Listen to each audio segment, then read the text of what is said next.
The next app or website that I found was Study Blue. It is a Chegg service, but it is also free.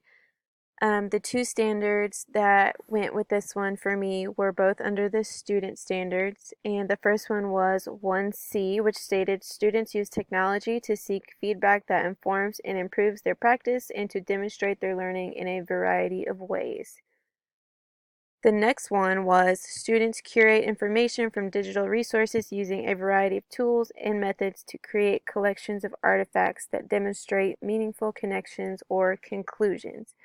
So Study Blue, my intended audience was mainly the students, but I think it's also a awesome resource for teachers to mix up the learning a little bit and have a different outlet for the students as far as their resources for studying or references and things like that. So Study Blue is a flashcard website.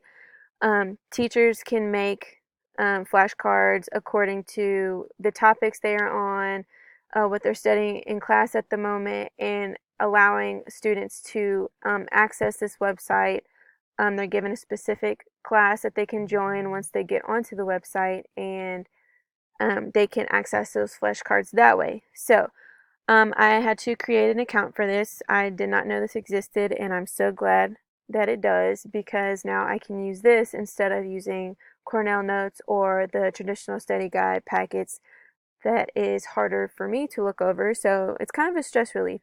So I'll come over here to my account first, and it just asks the basics. So first name, last name, my email, and then it also asks what school you teach at. So when you create your account, it asks for your school. So then when you go back home, over here on this right side, it actually tells me all the teachers that have accounts already at my school.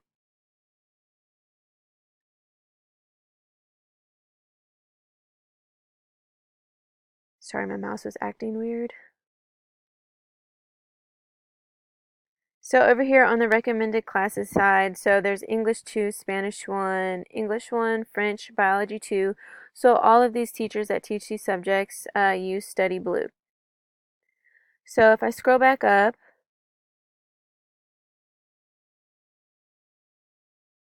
I haven't created a flashcard deck yet, but I'm just going to show you how to navigate through it.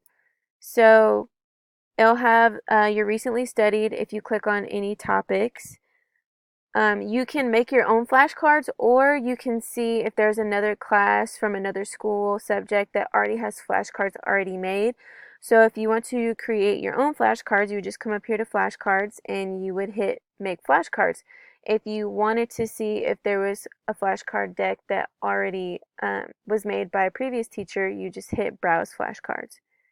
So all of these decks have already been made. You can see if there is any decks or if there isn't. Some of them say one deck, zero documents, so there there are some decks made.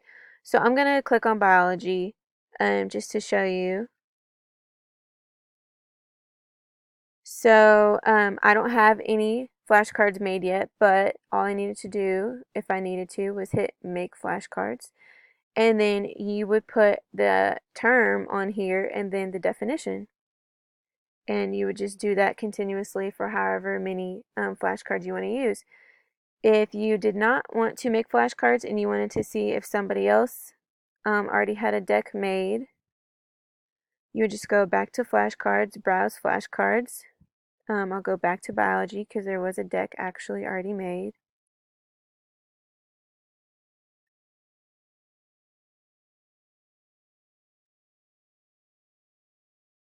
I'm going to scroll down and it'll say have related items. So there are 4 decks made. So I'm going to click on this one, just a random one. And it has all these decks, all these flashcards with the term and definitions.